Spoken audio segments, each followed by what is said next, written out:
First of all, I'd like to apologize in advance for my terrible French accent. I've been a research engineer in Airbus since a couple of years ago, during 40 years. At that time, I was using English most of my time, but since 2 years I'm retired, so my English is slowly fading away, which is bad. And so my apologies. And don't hesitate to interrupt me if something is not clear or if you have a question or a comment. In fact, I expect you to interrupt me if there is a comment you would like to make. Okay. So first of all, word of advice. This presentation was originally created for the anniversary of a research center called the CERFAX, which is a Center for Research and European Research on Supercomputing, basically, which is what was my field of activity at that time. And at that time, I wanted to talk about something that would cover all of my activities as a CERFAX member, as an Airbus research engineer dealing with European Commission Framework Program, and of course, as a science fiction writer and editor. So I try to mix everything in a big in a big mixer and shake that. Then, well, that proposal came out of it. And I've been working on it ever since, and I've done it several times, and I keep on adding things on that, okay? I had to write technical proposals to be financed as early as the end of the 80s. Because at that time I was head of a research team, and of course most of my job was to find money for my PhDs, for my researchers, and to be able to start new activities using said money. So you had to write proposal, and you had to write successful proposal to be accepted. So I worked a lot in that field, and when I came back to Airbus after a few years of research, after a while, I was part of the European group, and so I became a European expert, and I began writing very large proposal for Airbus. And basically, the last 25 years of my career were mostly doing things in collaboration with European Commission and sometimes with the French state. So writing proposal. And I have a general remark.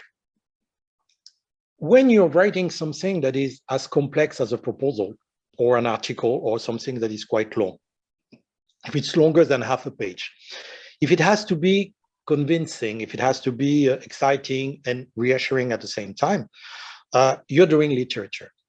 You're not necessarily doing research. You have a part of literature in that.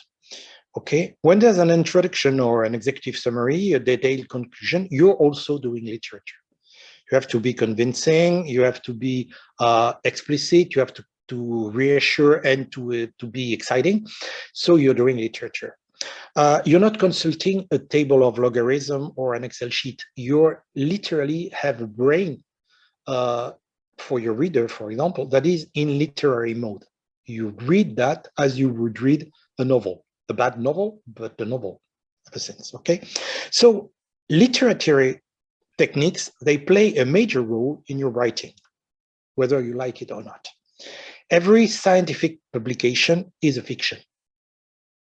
It's a fiction where you try to be as honest as possible, as independent as possible from anything literary, but still you're making choices, you're choosing point of view. Sometimes you go faster on some element because you decide that they are of no particular interest. Sometimes you insist on things because you have the feeling that they will attract your reader. So you're doing literature, okay? And besides, we all know that in the last 20 years, I would say that the storytelling idea became extremely important. So I understand that some of the notions that I'm about to present, some of them are pure literature, some of them are science fiction specific, are adapted to writing this kind of thing. And I'll try and find some examples in our day-to-day life. One of the good examples, for example, is the James Webb Telescope, which is one of the best storytelling case I've seen in ages. And well, you're of course authorized to interrupt me at any moment if you don't see, if you feel that I'm Jesuitic or that it doesn't apply to your particular job. Okay, so how can literature helps you? In literature, there's something we call a transmission triangle. The transmission triangle is both understanding what you're saying, that's of course basic. There's a perception. Can you turn what you're reading into something that is a set of perception? Can you feel I don't know, can you hear the noise? Can you feel the others? Can you see the picture? Can you touch? Can you resent, perceive something? So how do you do that? How do you do that transmission using words, basically, in sentences? And the third part is feelings, emotion. And that's where you're doing something really important.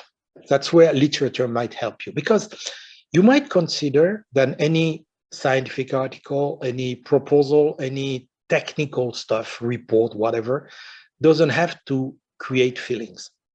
But it's not true. If you want your proposals in particular to be accepted, to be reviewed by reviewers that will have a special feeling for them, you need to be able to create that kind of feelings, okay?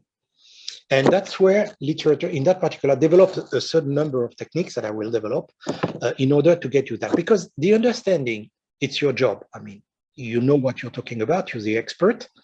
That's something that works. Perception can be easily managed or sometimes avoided if you don't want to have anything perceived by your reader. But feelings, believe me, it's crucial, and that's where we can help you. Okay? If you come to think of it, a successful proposal must be simultaneously convincing, mean that it has demonstrable technical business value, blah, blah, it's realistic, blah, blah. I mean, it has a value in the context of the presentation of the proposal. I mean, for the experts that are the same people like you, it has a demonstrable value. It must also be exciting. If you want your proposal to stand out and break out of the pack, it needs to be a bit more exciting than the previous one. So it's a new paradigm, it's going to change the world, blah, blah, but something that would say, my proposal is different, is better, is more exciting. But at the same time, you have to say, look, be reassured. We can do it. We have the technical capacities. Just give us the money. I mean, everything works. But these three requirements are, in a sense, contradictory, more or less. It's exactly like convincing a person to ride on a roller coaster for the first time. You're saying something like, come on, it's perfectly safe. It will be the breathtaking experience of a lifetime, and I will be there for you at the end. Trust me. Well, never worked for me. Okay? Just because I appreciate the it's perfectly safe things, but if you join that to, well, it's a breathtaking experience, well, is it still safe? Are you sure? Okay, I trust you, but you won't be here with me, so what's going to happen? So, okay. Literary techniques won't be able to help you much on the reassuring parts. That's the part where your evaluators will rely on your expertise, on your competences, on your technical and business proofs that you will provide. But we can, to a certain degree, help with the convincing and exciting part. And here's how. Okay. Okay. Yeah. That's a problem with the PowerPoint presentation. Sometimes you have to click and okay. Sorry. So, general literary techniques. Well, the first one, the most evident one, is show, don't tell. If you're doing a presentation or an article, if you're trying to convince people, you can tell them what you do, or you can show them what you intend to do. Showing is very different than telling. Telling is, okay, I'm going to paint a picture that will do this and this and that and represent that landscape. Showing is showing the picture. it's different. It means that you have something that is a solid example where you expect the person that will read you to make his own opinion based on what you're actually providing, not following your lead. Following your lead is saying that and the student, for example, if you're doing a training course, are not necessarily happy to do. But when you show them something, well, they have the feeling that they are part of the process and they get much more out of that. Of course, you have to find the proper length of your proposal. We'll talk about that for some examples, because too much, it's boring. Not enough, it's frustrating. And the idea is probably to tell what is indispensable, not what is useful. Useful, there's a lot of useful things to stuff, but if you're starting to do everything useful, you're writing a thesis. You're not writing a short article. So what's the indispensable part? Okay. You need a dedicated vocabulary that is both rich and consistent, because I've seen many proposals where the consistency of the vocabulary was sometimes drifting along the proposal. And of course, AAAC.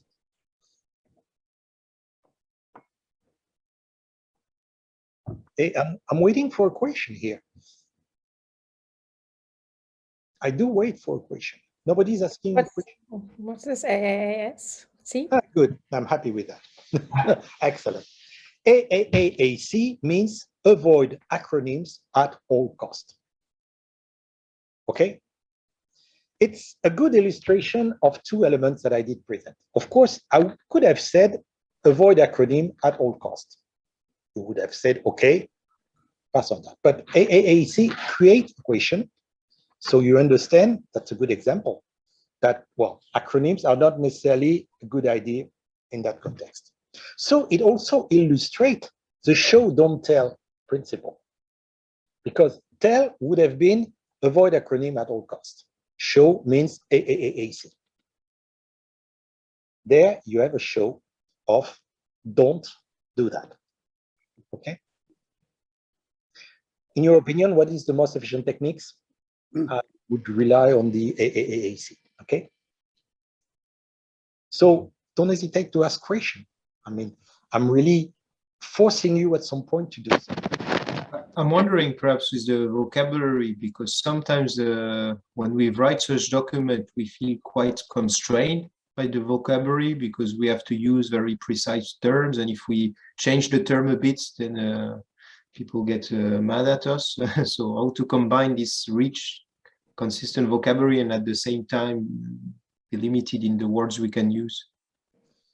I don't say that you're limited. I just say that you have to be consistent, which is extremely important.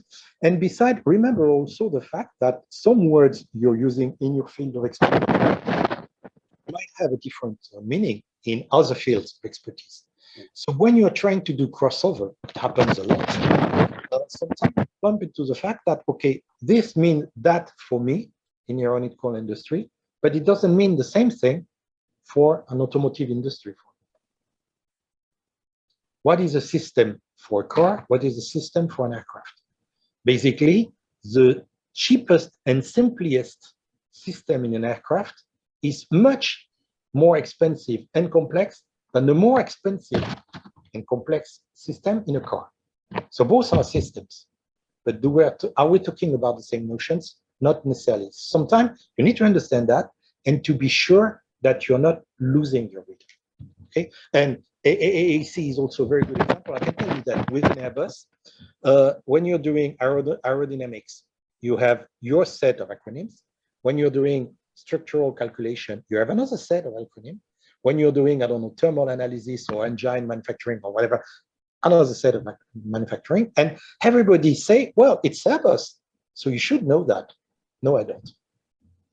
We have a huge dictionary of acronyms, and every time you have to stop and say, okay, let's flip that dictionary to see what that bloody acronym means, you're out of the proposal, you're out of the document, and sometimes it needs effort to go into it. Everything that interrupts the smooth and agreeable reading of your document is bad. Okay? I have Okay. a question. Happy with the AAC? I have a question if we have time. Yeah, sure. Yeah, okay. Now I'm very much intrigued with this illustrate with examples. So show, don't tell. Yeah. However, in my experience, business proposals and project proposals are very interesting documents where the amount of information that you disclose should also be very smartly disclosed. Your reader is not the science fiction honest reader, or may not be. So how do we balance that, not giving too much information? Because there also needs to be this sense of suspense and curiosity of what is going to come out of this. So how do we balance that without without jeopardizing that feeling? Well, first, when you're doing a proposal, I mean, my expertise are European proposals, which are very large documents for a lot of money. I mean, it's 150 pages. Basically, there's 40% of it, which is political. I mean, you explain that it has a value for Europe. It will help the whole field of expertise to progress. It has a social meaning and whatever. You even have to explain that it will help to balance the power between women and men, and might help minorities and so on and so on, even if you're doing something in aeronautics. And then you have to say, that's what we intend to do. What we intend to do is, it's a vision. It's also something that you turn into a plan, which means that there are work packages, there are organization, there are structure, there are people in charge of tasks and doing stuff. But at the end, you have to provide some sort of a big picture and an idea of what is going to change at the end. So you're not going to go into detail into how we are going to do it. You're mostly giving details on why we want to do it, how it's going to change the world when it will be done, and how we will manage ourselves to do it. But our secrets of fabrications are ours. And I fully understand that you don't want to disclose anything. You're just saying, we're able to do it. Which again, it's very easy. When you're Airbus, you're saying, okay, we intend to, I don't know, analyze a new way of doing aircraft. Well, we've been doing aircraft since 50 years, so we're credible. You're a new company trying to do something. How can you demonstrate that you have this particular ability to do so, that you're in a game-changing attitude? Well, you can't, unless you provide more information about yourself. So at some point you have some balance. My feeling is better insist on the effect of the results than on how I'm going to do it, except from a procedural way. Okay, we're going to split that into different tasks and so on and so on. But my thing that are very specific, and you can say something. We have a patent protected process that will allow to do that, but you don't have to describe that. But you can say it's patent process number blah, blah, blah, blah, okay, which gives you some confidence. But of course, you don't go into that. Thank you. Okay, that's okay. Now we're, let's say, a little bit. I will try to detail more some of the literary notions that are central to science fiction, and that I found really useful to write a scientific or commercial proposal when submitted for funding. The first one is suspension of disbelief. I will explain what it is. The second one is a sense of wonder. The third one are the characters. Strange as it might seem, there are characters, or there might be characters in a proposal or in an article. And the fourth one is objects of design. Okay, these four notions, but are not necessarily associated with your field of expertise, I'm sure, can be keys to successful proposals. Okay, I'll try and explain. Okay, let's start with suspension of disbelief. Okay, yes. What is suspension of disbelief? Suspension of disbelief is simply that you accept something that is unbelievable. you're an expert. Someone is going to say, hey, I'm going to do faster than light kind of engine. Okay, scratching your head saying, okay, there's a string of theories saying that it's simply impossible. So you have to be very convincing for that. But you might also have a situation where you say, okay, I'm gonna be able to improve by 5 to 10% the efficiency of my process. And then your boss will say something like, look, it's time-honored process. We've been doing that since ages. So you're telling me that you're gaining 10%. I don't believe you. So how do we change the fact that something seems incredible, but is acceptable? Okay. It's important to remember that the term is not recent. It's something that has been created by Samuel Taylor Coleridge in 1817. So that's 2 centuries ago. And every time you're doing something, you have to say, okay, let's forget what I'm supposed to know. Let's assume that they know what they are talking about, and let's play with them. It's more like that. Let's play to see how it turns. When you're writing a book, of course, and in particular when you're writing a science fiction book that takes place in a distant planet and so on, you have to have a suspension of disbelief. So far, this thing is completely impossible. Still, okay, let's play. Let's watch Star Wars to see if they're able to get rid of the Death Star. Okay, that's the idea. And that effect, the effect of let's see how they can address the challenge, even if we have the feeling that it's not necessarily that easy, is exactly that what you would like to get from your reviewers. I mean, they begin to trust you, not to trust your proposal, but to trust your ability of building something convincing around your proposal. That's the first step. And believe me, that's really important. How do we create that? Okay. How do we create a suspension of disbelief? There are several techniques that you can apply. The first one is splitting. Okay. What is splitting? Splitting, I don't know. I have to check. Excuse me. Yes, okay. That's, I will detail that. Splitting will be detailed. Picture yourself there also, it's something that will be detailed, and the use of decoys. Splitting is a very simple process. You just split your research or the business process, your plot, into manageable chunks. You divide your story into scenes, and you divide your research into small elements, each of them being acceptable, and the succession of them at the end will be acceptable. Okay, let's take, for example, I mentioned the example, the James Webb Telescope. The James Webb Telescope was launched quite recently. I suppose you all heard about that. It was launched, sent 1.5 million kilometers from here in a very specific location where it should stay stable. And then he unfolded and had some a big mirror created from 16 or 18 chunks that would regroup origami-like in order to repair things. So it was exactly like shooting a pea, your garden pea variety, that kind of thing, and to hit another pea that's 300 kilometers from here. Of course, going through a landscape that is not entirely flat, but with some interaction from the sun, the moon, and whatever. Okay, this is, of course, absolutely impossible. Let's face it, the whole thing is absolutely impossible.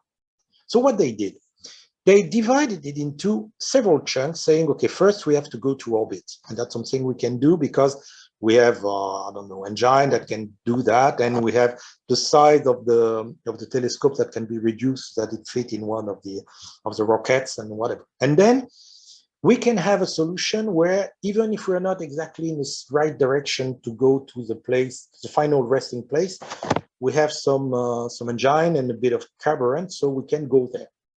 Of course, it uses carburant, which is stupid, reduce the lifetime of the end of the telescope, but we can do it. Then we say, okay, we have origami techniques that can unfold the thing. And so you divided your stuff into manageable chunks, and you had something that was considered as feasible. But if you consider the whole thing, I mean, it's completely crazy. no one in the right mind should have financed something like that. And the huge subset of the telescope is not only the fact that it's a huge success, technically speaking, that it was funded. In my opinion, it's absolutely unbelievable, but they did it and they were right to do it. Okay, so don't concentrate all the risk and difficulties in the same work package. Okay, it's evident. Build a succession of acceptable steps and plan your track to the top. Never look back. Never ever consider that, hey, okay, oh my God, how high am I? No, never. Say, eyes on the prize. Okay, we're going to focus. It works. I mean, that's science fiction for you, but believe me, it works extremely well for technical proposals too. And don't plant a mountain in your own garden means always say that it's manageable. Okay, you're going to change the landscape, but not that much. I mean, that's perfectly so. Okay, right. And at some point, you might, if you keep your eyes on, you might turn around and describe the view, saying, okay, when we will be on the top, I'll talk about that. When we will be on the top, we will see something that's wonderful. So you're able to describe in advance what are the benefits of what you're doing. Okay, that's basically the idea of the suspension of disbelief. But there's something important, because you have a lot of people that are, for many reasons, blocking all the annoying elements of a proposal in the same work package or to the same partner. And at some point you say, okay, this is the weak link. And if this fails, everything fails, doesn't work. On the other hand, if you have a nice series of scenes, you know, you're watching any kind of thriller, or I don't know, James Bond or Mission Impossible kind of movies, and you just realize that it goes on progression. There's a lot of difficulties appearing, and after each difficulty, there's another appearing. But at the end, you keep the eyes on your eyes on the final result, then it works, because everything was barely manageable, but manageable. Okay, just like that. Suspension of disbelief. Okay. Also, problem I think we had a question. Can I ask a question before you go there? Can I ask a Sure, question sure. on splitting? So Yeah. it seems to me there are that anybody who writes a proposal splits it into stages and phases, etc. You don't write a monolithic proposal, but there seem to be two different approaches to splitting. One is this literary approach that you are proposing over here, which breaks it up into manageable chunks, and the other approach could be a more scientific splitting by discipline or subdiscipline or some scientific task. And my question is that, is this literary approach to splitting more effective in convincing people who are scientifically trained and perhaps are looking for a more scientific split up of the proposal? I mean, you can apply both. If you're doing a proposal, for example, what I did for Airbus, where there were engine manufacturers and architects involved in the same proposal, you could have a technical split between engine-related research and architectural-related research. But within each element, within each sub-project, you could have a splitting into manageable chunks. The usefulness of the splitting approach is that you avoid to concentrate the risk in the same area. You split them, you distribute them all over the place in order to say, okay, there's risk everywhere, but each of them is manageable, and we don't have to be blocked by something. If it doesn't work, we have possibilities of solving the problem at the end. James Bond never solved the problem in the first quarter. There's always something that blocks him, and he's forced to come back with another solution. But if you gather everything and give all the difficulties to a same partner or to a same area, you're in a situation where your expert evaluators might say, I don't trust this particular group or this particular area to succeed or to work properly. While if you do that splitting thing and say, okay, I'm aware that bigger problem can be transformed into a series of smaller problems, then first you prove that your analysis is probably deeper than just the business analysis. And then you say, okay, I can manage. So yeah, let me just push this one more level. So okay. If you say between architectural and engineering split, if you displace some of the risks from architectural side to the engineering side or vice versa, to be able to distribute them more evenly, could you be misinterpreted that you don't really understand your subject? That you are saying that you can address architectural risks through engineering solutions or vice versa? Well, I understand your point, and you're absolutely right. The thing is, of course, this is not a solution for everything. Again, what you're presenting, dividing by fields, even is also something that doesn't work in some cases. This is just a tool that you might consider using whether the difficulties are piling up in the same area. Piling up all the difficulties, building a mountain in your garden, as I say, is something that is putting your proposal at risk. Okay, so any strategy that can avoid that or can help, I don't know, help making that less obvious is a good strategy. Okay, this is just a tool. You will probably find opportunities to use that, but you will also find proposals or right proposal where you will say, okay, I don't see why it's useful in my particular case. Okay, that's all I can say. I'm not giving you the I don't know the final solution for writing a proposal. It's not a complete manual. It's just a set of ideas and that I've been using in my expertise during years, and that works in some case, not in all case, but in some case. And anyway, the idea of saying, okay, am I able to control everything? Where at each point of my proposal, am I in control? Am I understanding what I'm doing? Am I managing a set of risks that is acceptable? It's a question that you're really asking yourself when you're writing your proposal, and in particular when you're writing the proposal with several partners. You always raise the hand and say, are we sure of that? Are we comfortable with that? And if so, we carry on. Okay. Thank you. We have a question, I think, from Philippe. Okay. I see you, but we can perhaps hear you. Come on, Philippe. Yes. Well, it's not really a question. It's just to go on answering Paul's question.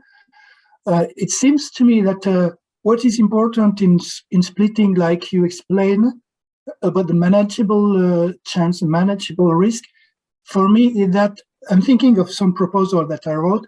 It seems to me that the most important is that maybe not about the manageable risk, but about the fact that every bit that you present is a success. I mean, you manage the risk, so you present the first step or the proposal or the first bit that you are describing as a success, as a possible and almost obvious possibility of success. So it seems to me that then it answers Paul's question. Whether when you divide this into fields or rational divisions, then you don't care about the success or the failure. You just present the risk in every field. So you divide the risk, but it's not enough to divide the risk. In your bit, in your small step, it has to be seen that the success is very easy to reach. For me, I mean, this is a way to study. You're right, but then you have what I call an optimistic proposal, which are not necessarily the case all the time. I mean, sometimes you say, okay, we're going to reach this, we're going to do that, but it's not that important. We have to do it because otherwise we can go further. But in itself, it doesn't provide much.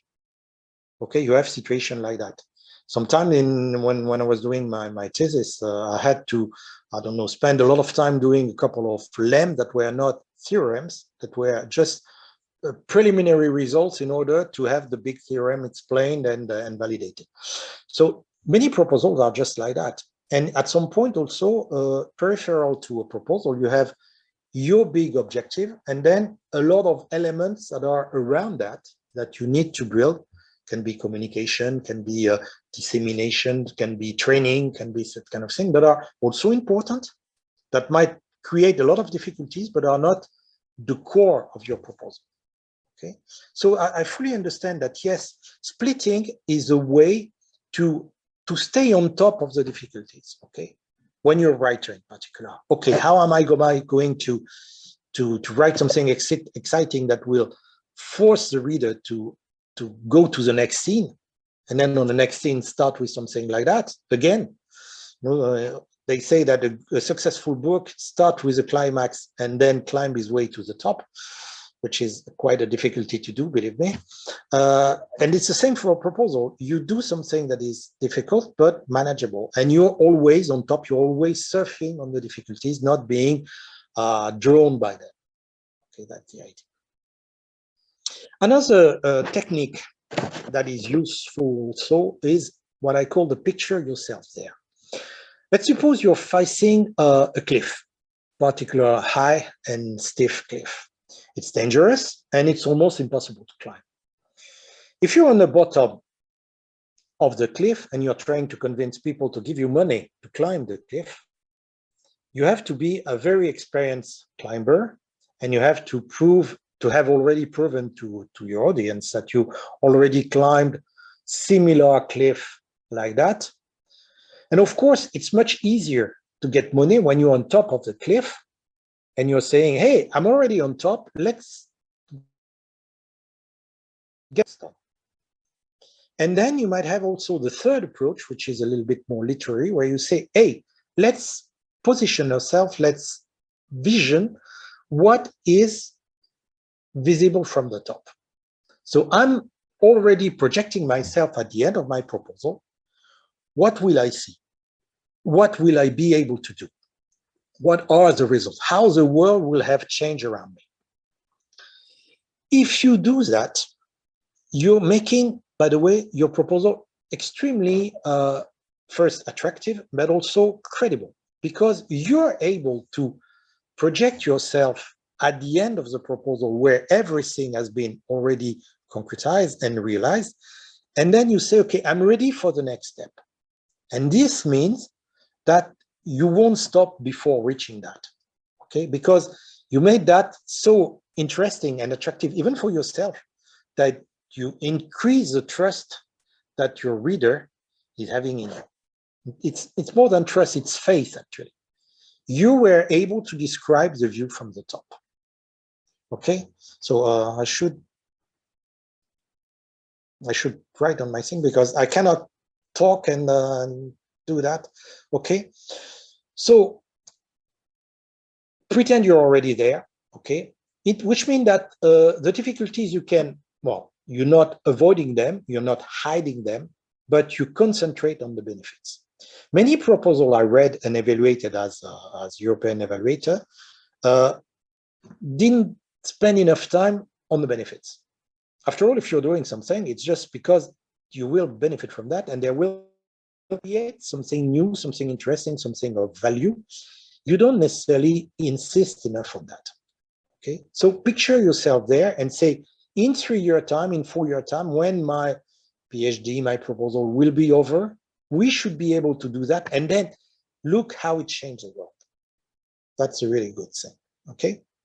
And when we say use a decoy, well, that's a technique that we use in science fiction that I've seen used once. That's why I mentioned that. When you're saying something is very difficult, what you're saying is, hey, we could have done something even more difficult, but we decide to settle for something less difficult. Okay, so okay, I'm planning to terraform a planet. So at first I plan with Jupiter but I settled for Mars. So in that respect, Mars looks feasible. Jupiter is not, mostly because it's not a planet. Okay, so the idea of saying we could have done that, but then we concentrate on that because it's feasible, it works. But it's a trick. I don't recommend using that if you're not absolutely sure of yourself. Okay, but I've seen that used a couple of times.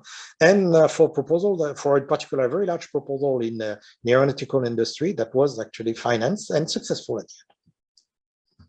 Okay, so that was for the suspension of disbelief. Now we have something called the sense of wonder. What is a sense of wonder? The sense of wonder is the ability to provide some emotion, translate something that is basically abstract to something that is, well, amazing, that makes you wonder, literally. When it makes you wonder, when you're reading that, okay, you're reading a proposal that is purely theoretical, absolutely abstract, and you're reading some sort of a boring process that would lead to the final results. Okay, I trust the people, I understand that they can do it, and I sometimes understand that it has some value, but I don't feel it.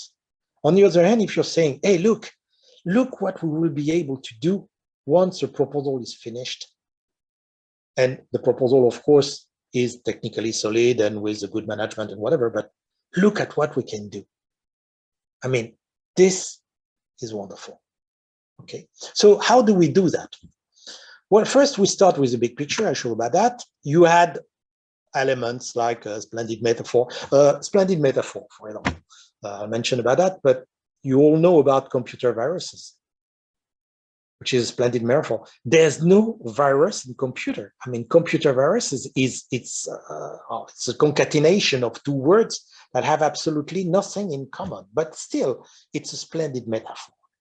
And the people that actually invented that, well, he paved the way for millions of proposals and millions of technical stuff, just because he was able to coin the phrase that was absolutely brilliant.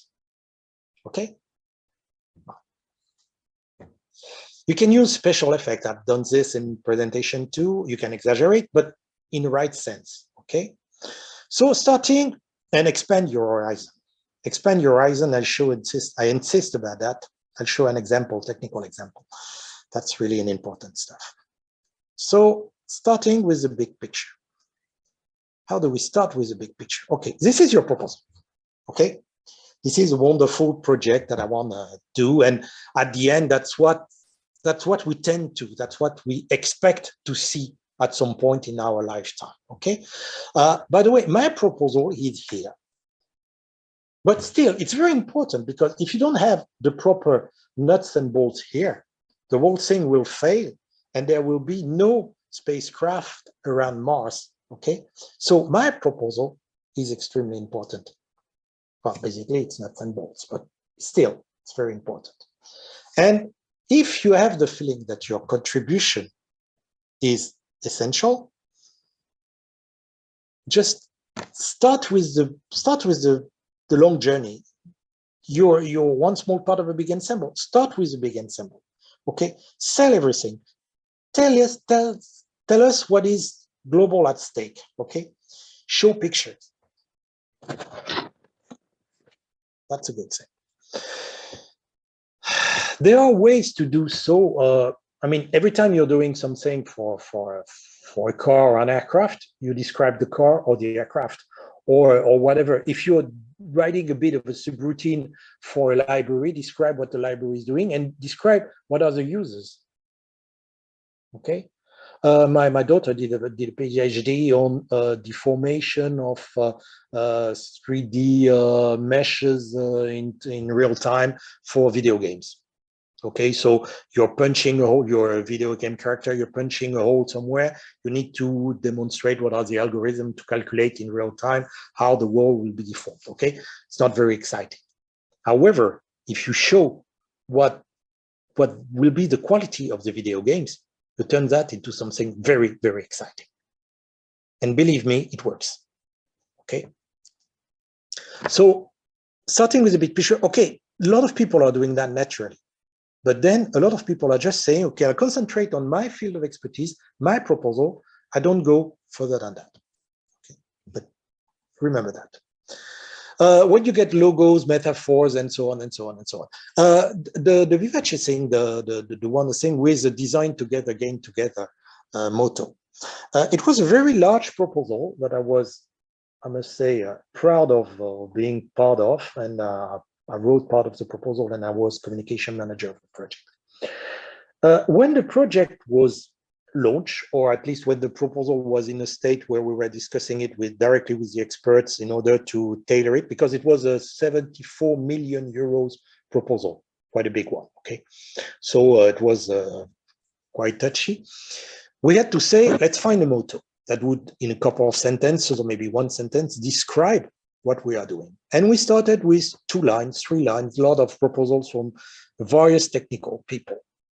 Okay, they really were going into detail of what we were doing.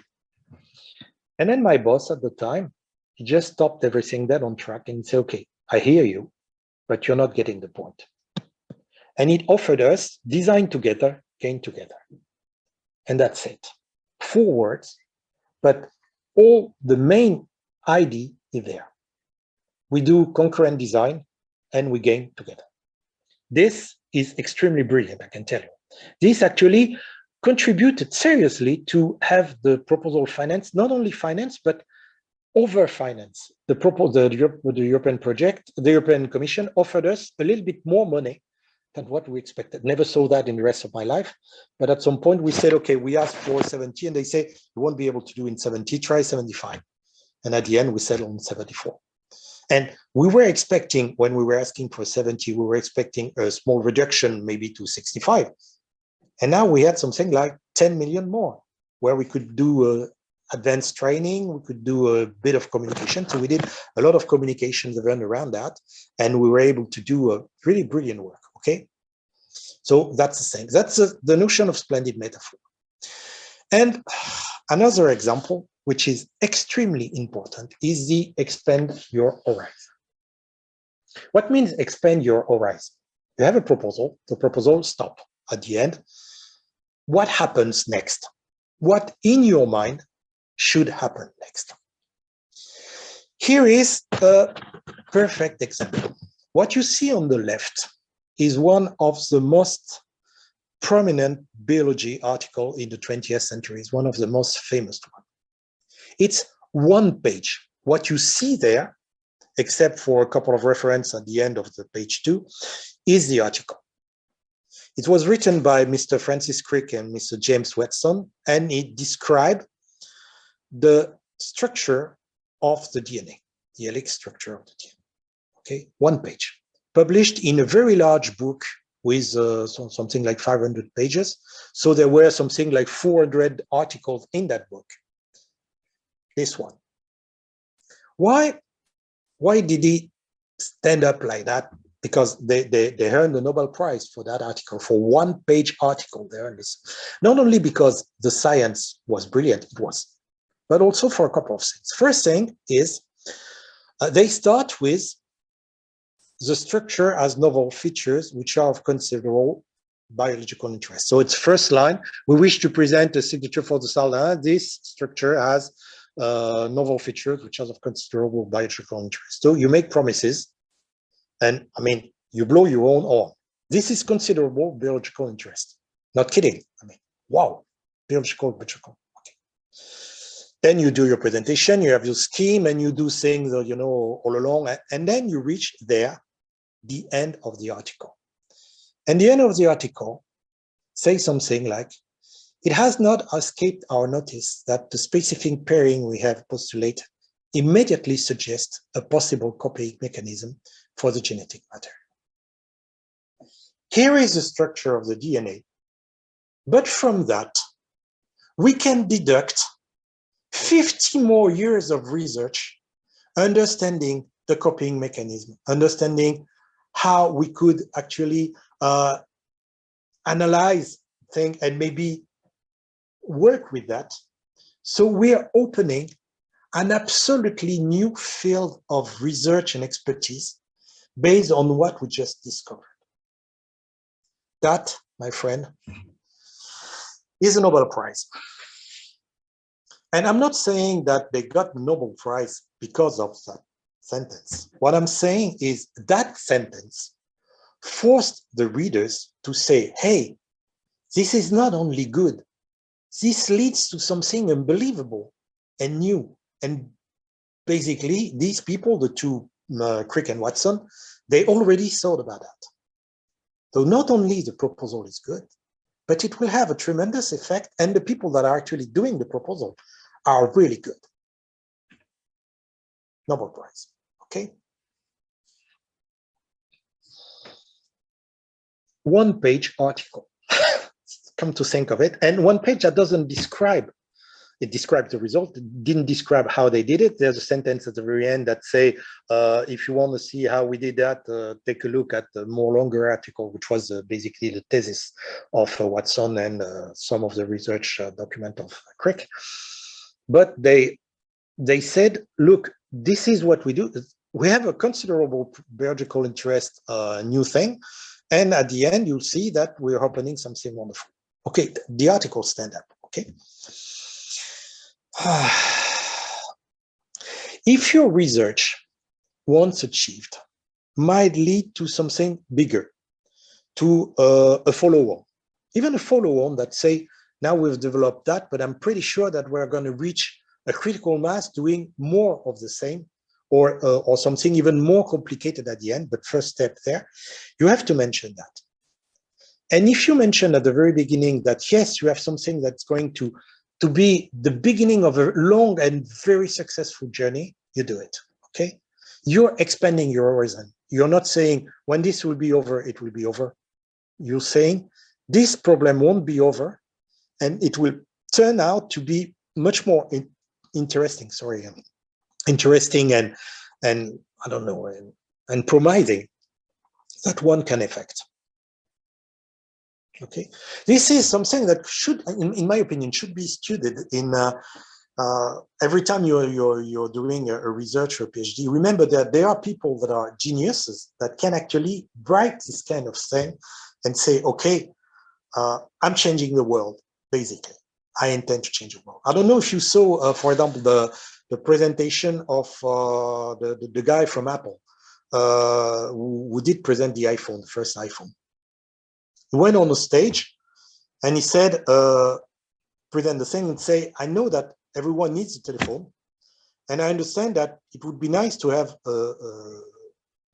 a camera. And it also would be nice to have your agenda and stuff and so on. And he said, so we in Apple, we decided that it would be one and only one thing, and show the iPhone. It changed the world, really. It made, I mean, he made the fantastic object that was a smartphone. He made that possible. I mean, it made that not only possible as a technical process, made that possible as a life that goes with it. He was able to do that.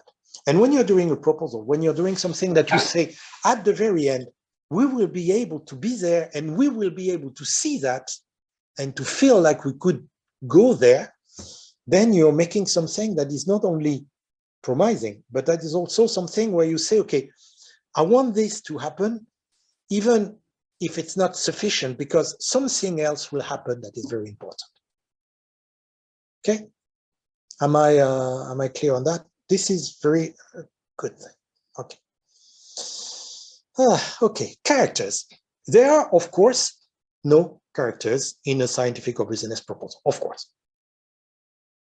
Should stop there. But there are products and artifacts, useful or dangerous or whatever, that can be created from your research. There are acceptable replacements for characters because they will have a life of their own. Okay, so you might fall in love with such products or consider them as dangerous or whatever, but at least most of the scientists are human, at least most of the one that I know, and you're not supposed to be emotionally involved with your results, that's for sure, but you are. It means that we have pet projects. You have theories you hate or that you worship. What I'm saying here is let it show. Okay? Let it show, and let's show how your proposal might affect you personally or affect the group of people that is working for it, because you have a personal feeling of wellness with this, or a personal interest for this. I want this set of subroutine to be created because at the end, it will produce new fantastic cars, and I love cars. Okay. Abstract beauty, as we say, well, it sells sometimes, but it doesn't sell well. Okay. If you add emotional flesh to your theoretical skeleton, it helps. What I'm saying here is that you all understand that, of course. Sometimes you refrain from doing a little bit of personal stuff in your technical proposal because you feel like your technical proposal is not exactly what should be there. Okay, but yet, if you're going to your boss and say, I want to work on that because I do really feel that there's something in there that could lead to this and this and that, and I'm really interested in that, he might consider funding you.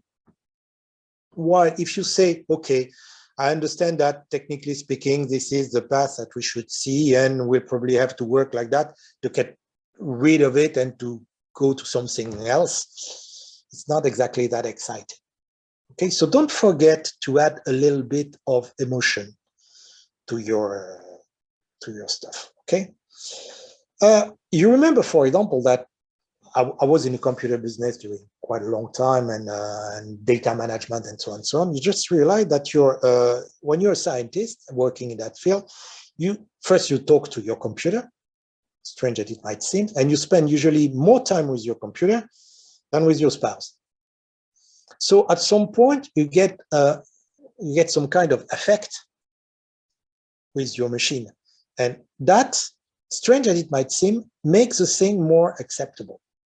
The main problem we have with technical results or even business results is that people don't feel anything about them. While if you're able to say, okay, it's going to be nice, it's going to be not a robot that will with an arm doing bzz, bzz, bzz, bzz, but something that would actually crawl to you and cuddle with you, and so this is a result. Okay, this is something emotional, and I can tell you that a lot of robotic progress are done at the moment, for example, in a country like in Japan, just because they have this notion of robot as something you can pet, robot as something you can cuddle, which is, if you come to think of it, it's well, unbelievably stupid. Still, they're doing it, and it works. And they had many robots like that on sale, and in particular for aged people that are not necessarily in contact with their children and grandchildren because of life. They have this kind of robots that transmit information to the children and help them get in touch, at least from, I don't know, from health or from, I don't know, general feeling. And you realize that people are talking to their pet. You don't talk to your vacuum cleaner, but you're talking to your Roomba, because the Roomba is something a little bit more, I don't know, intelligent, automatic, that goes and bumping on you. So you talk to it. Tell me what's the use of talking to your Roomba? I don't know about it, but people are doing it. Okay. That's. I think we had a question from Paul. He has to run, so I'm not sure he will hear the answer, but he was wondering about the characterization of ourselves, because he writes that many funding agencies want to see star researchers on proposals. So isn't there an opportunity to bring in characters, some sort of characters in proposals this way too? Yeah, yes, of course. The fact that you have an expert that is a world-renowned expert is really important. That you have a team that is also known, and that you have a company that is also known. They are important characters. Something that the presentation will create. The fact that there's an expert, or there's a team expert, or the company that is expert, is something that supports the credibility of your proposal. It's extremely important. And that's something you have to do. When you're doing a European proposal, for example, there's a chapter called Key Personal, where you describe this person did this and did that. And you have situation where you say this person already managed a couple of European proposals, name this and that, and he knows how to manage a proposal. Or you have a situation where you say this person has been working with NASA on this particular subject, and he's an expert for that, and it's responsible of the engine of A320, for example. It's another kind of credibility, okay? But what I'm talking about is, okay, we're going to design, for example, a new set of seats in a cabin, and at that time you describe not only the seat, you describe the seat, you're describing what it's important, while it's more efficient, but you also say, look how the trip you're going to do will be more comfortable, more exciting. I remember, I can give you an example. We had a discussion with the group something like 10 years ago, where we were looking at new ways of isolating the passengers of an aircraft. Because what really annoys you in an aircraft is the other passengers, more or less, the noise they're making, whatever. So we had something where we would have, I don't know, some sort of a, dome that would actually protect you and isolate you in a sense, let you watch the film in a better condition, and so on and so on. And at some point, there was a discussion group, and I said, you're doing this all wrong. What we need actually is something that is an envelope, with a personal envelope, something that is not part of your seat, that is part of you. Some kind of, I don't know,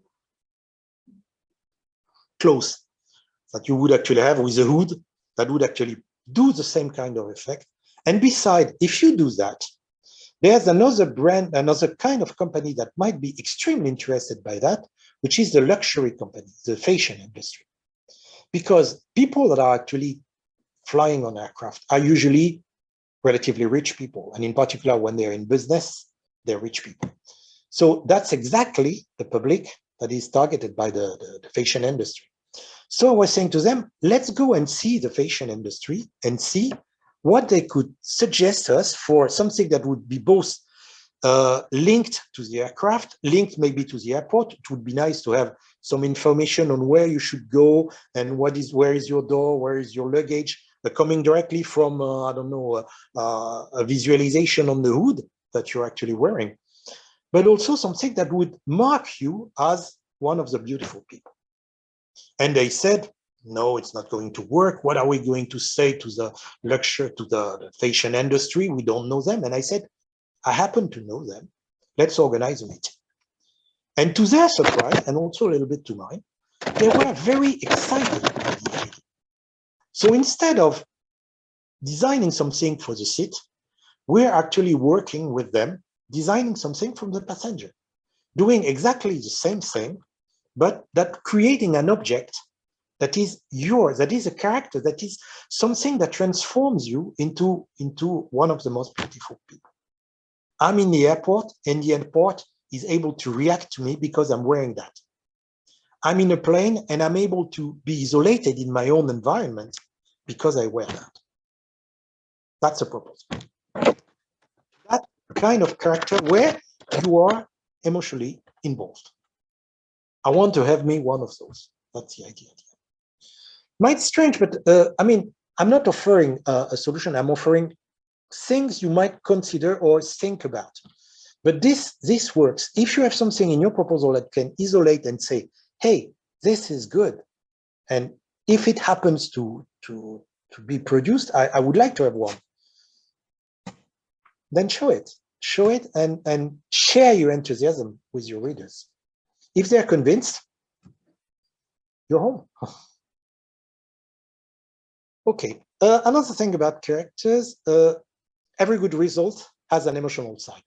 So it's not only, okay, we succeeded, we have some indicators and, I don't know, showing that we reach our objectives.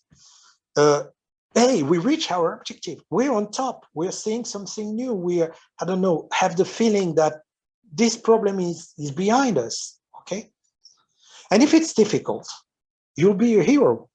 You remember Caesar, Julius Caesar, Caius Julius Caesar? Well, he was a Roman general that actually went to conquer the Gaul, the French people. And he wrote some comments about that we studied in Latin in my old days. Did a bit of Latin, a lot of Latin actually. And the funny thing is, he was able to, first he was talking about himself at the third person. Caesar did this, Caesar did that, not I did this, but Caesar did that. And he was also explaining that every army he had to fight, every, I don't know, every population, they were good. They were excellent fighters. They were intelligent people. They had a lot of difficulties. So he won, but it was really difficult. So he didn't say, I won. He said, they were extremely good. And that's how I managed to overcome that. And it never had to say, I was good. It was sort of an evidence from what we say. And when you're doing a proposal, you're saying, okay, we are doing this, and we intend to reach that. But if you're saying we are attacking a problem that is a lot more complex that you could have figured, and we've found strategies to deal with that, and we will reach that, then it shows that you're good. Not only that the proposal is valid, but that you are the hero, and you can have a wonderful thing like that, okay? There's also an important thing that people tend to forget is a side effect. Your proposal will have side effects. Your successful proposal, when finished, will not only produce what was described, but will have side effects. I'll take the perfect example I have there. Let's pretend that you're Tim Berners-Lee. You're at the turn of the 90s. You work in Switzerland, and you're trying to sell the idea of a communication protocol and language that would facilitate the creation of interactive page on the internet. That's called the World Wide Web. Okay. You have text and graphic content. Okay. That's very interesting. You can sell the proposal that was actually sold in order to exchange information. And that was also a scientific tool at the time. And when realized, when the normalization of the language and process was created, it was this. An interesting side effect is that a few years later, pictures were responsible of 90% of the traffic. Now it's videos, of course. And nobody, I mean, really nobody has foreseen the fact that most of the pictures and videos would show naked people. So that's the side effect. It's not an interesting one, and it's not something that is absolutely related to the proposal, believe me. But still, it's something that happened. You have, at the end of the writing of your proposal, before submitting it, you have to do this bit of analysis, this bit of, okay, what can happen, good or bad, at the end? What could be a very interesting side effect, both good or bad? Good side effect, of course, is a way to sell your proposal directly, but bad side effect has also good opportunities to say, we will need more work in order to contain the bad side effect and maybe to emphasize the good side effect. So again, it's just like expanding your horizon. You're saying something like, I know that things could turn in a way that was not necessarily predictable. We don't intend to predict something that is, by essence, unpredictable, but at least we do a bit of analysis, a bit of creative analysis, saying, okay, it should work, okay? And there you can add a bit of humor, okay? Being creative is, well, I don't know how to express that, and I don't know how to be creative. Well, it's just something, but at least letting your creative side read the proposal and say, okay, it lacks a bit of fun, it lacks a bit of, I don't know, of something completely crazy that might happen, and let's take a look at that. Believe me, as a European expert, I've experienced literally hundreds of proposals that I had to read and sort and note, of course. When you have this kind of stuff, when you have this kind of, I don't know, a bit of humor, a bit of a sense of wonder in that, the proposal appears much more interesting. Because I can tell you that at the end of the week, when you're spending a week in Brussels, in one of the buildings of the European Commission, reading proposals 2 or 3 a day, and you're reaching the Friday, you're about to go back home, and there's 2 more proposals to be read, and you have 2 hours, otherwise you're going to miss your flight. The 2 last proposals, they need to be exciting. Otherwise, oh well, they're a proposal. Seen a dozen already, and well, they didn't break out of the pack. So write for the Friday afternoon evaluation. That's what I'm saying. Be witty, be creative. Okay. I cannot tell you how. That's a problem. I don't have the proper recipe, but at least I'm sure that if you're writing the proposal yourself, well, that's one stuff, but usually you're in a team. So in your team, there's always someone has quite an unusual view of the same. Let him express freely his ideas or his opinions, and sometimes pick up a thing or 2 and put that in the proposal. Okay. Side effect. Okay, I mentioned that for okay. Okay, already said that. We mentioned also the notion of object of desire. Okay. If you consider the James Webb Telescope, for example, the James Webb Telescope is seen, at least it has been presented, it has been sold to the general public as an object of desire. What is it? It's a very complex device that provides better pictures or different pictures that are not more beautiful. I mean, they don't say that it's going to make beautiful pictures just like the Hubble telescope would do, just better scientific pictures of distant galaxies, and this is to be used by astronomers and astrophysicians and so on and so on.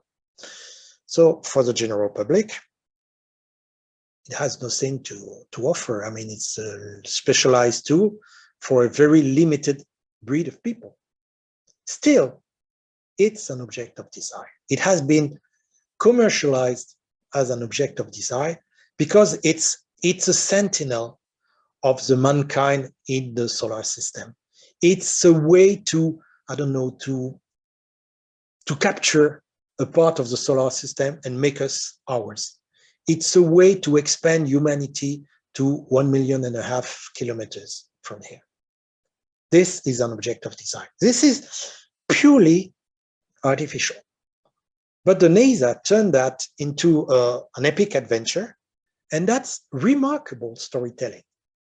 If you see how they were able to solve something as complex, as useless, apart again for that specific population, of an object that cost literally millions, well, if you're able to do that with your proposal, I mean, you will be financed, that's for sure, okay? Object of desire. So if you don't very briefly, because you know that already, but it's important to keep that same thing, avoid infodump. Infodump is, okay, I'm dumping you all the information you need as an expert to understand what I'm trying to say. The problem is usually you lose your evaluator in too many details, and you lose them in a jungle where they will no longer be able to see where they're going, where the proposal is going, just because there's so many small things to understand before reaching to a position where I can see where they're going, that usually the proposal appears blurry and appears not exactly clear. You need to trace some sort of a big map at the very beginning and to have a vision that is really from the top. I mentioned that, or from an helicopter. You're not into the jungle, you see where you're going. Okay, so the infodump, the too many details, even if you provide details, that are indispensable or that are convincing, right? If you provide detail just for the sake of it, just because this kind of proposal require, I don't know, engine manufacturing, and so I'll spend 30 pages explaining what is an engine. No, you're losing your grip. Okay, don't lose your evaluation. Okay, don't be negative. Don't say it might not necessarily work. Don't say it might not necessarily produce the proper results. You might be surprised on how many proposals you see where the people, they tend to be honest. They want to be honest. They want to say, okay, I'm not credible if I'm not honest. So I'm saying that, okay, it might not work. We never say that, never, ever. We don't even say what's going to happen if it doesn't work. We say we have contournement or strategies that will allow us to succeed, even if failure is at some point imminent. We have ways to solve that.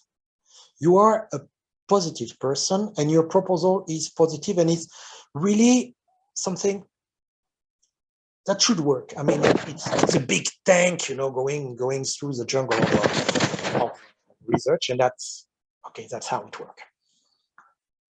Okay, that's the same.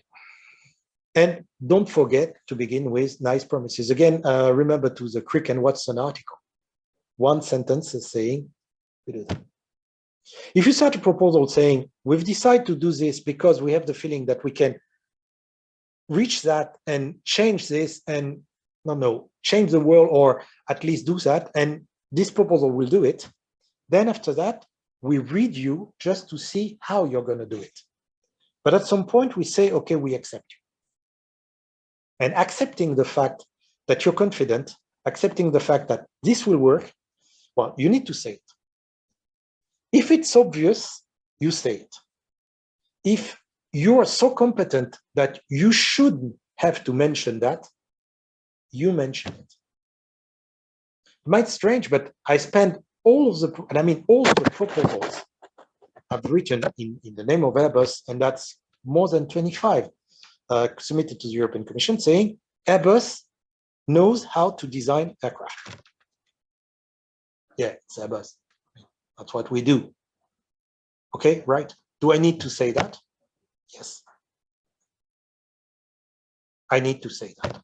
And the proposal needs to take into consideration the fact that I say that we are there, so we are not a bunch of ordinary people doing a proposal. We are the best of the best doing the proposal. Okay, that's the idea.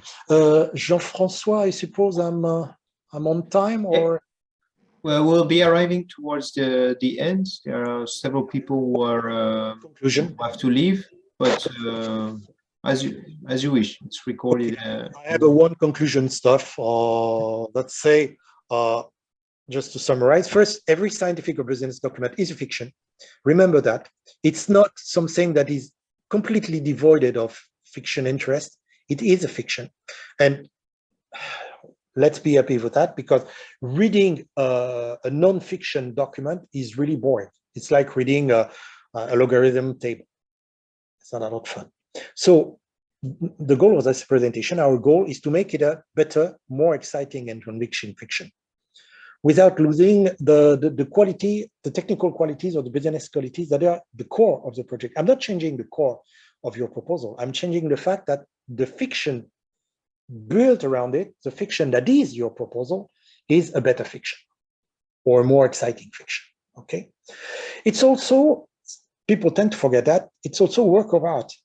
If you're reading something that is as dry as hundreds and hundreds of pages explaining large how you're going to make a blade for an engine, okay, I'm paid for that, but still, it's not exactly the acme of my day. On the other hand, you had a bit of humor, you had a quotation that helps seeing things.